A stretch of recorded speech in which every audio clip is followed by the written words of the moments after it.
મિત્રો, શરીર આપણી સાથે ઘણી વાતો કરે છે, પરંતુ આપણે તેને સમજતા નથી.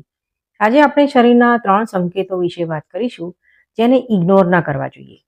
નંબર 1, જો તમને વગર કારણે રોજ થાક અનુભવાતો હોય, તો તે એક સંકેત હોઈ શકે છે કે તમારા શરીરમાં કંઈક ખોટું થઈ રહ્યું છે. આનું કારણ એનિમિયા, થાઇરોઇડ અથવા ડાયાબિટીસ હોઈ શકે છે. પરંતુ ચિંતા ના કરો, આ સમસ્યાઓનો ઉપાય છે. તમે તમારા ડૉક્ટરનો સંપર્ક કરીને ચેકઅપ કરાવી શકો છો. નંબર 2, જો તમને વારંવાર ચક્કર આવતા હોય અથવા માથું ભારે રહેતું હોય, તો આ પણ એક સંકેત હોઈ શકે છે કે તમારા શરીરમાં આયર્નની કમી છે અથવા બ્લડ પ્રેશરની સમસ્યા છે.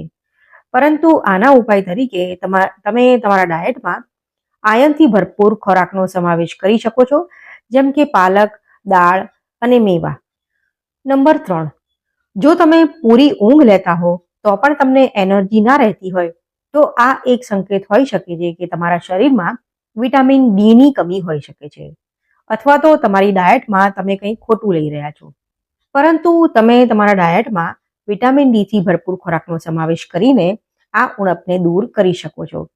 વિટામિન ડીથી ભરપૂર ખોરાકો છે માછલી, દૂધ અને સૂકો મેવો. આ સમસ્યાઓને દૂર કરવા માટે તમે એક સરળ ઘરગથ્થુ ઉપાય અજમાવી શકો છો.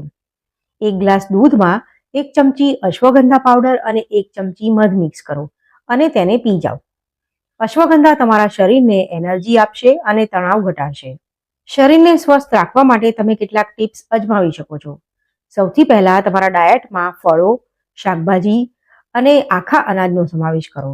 બીજું, નિયમિત રીતે વ્યાયામ કરો. ત્રીજું, પૂરતી ઊંઘ લો અને તણાવ ઘટાડવા માટે મેડિટેશન કરો. તો મિત્રો, શરીરના આ સંકેતોને ઇગ્નોર ના કરો. જો તમને આમાંથી કોઈ પણ સમસ્યા હોય તો તરત જ ડૉક્ટરનો સંપર્ક કરો.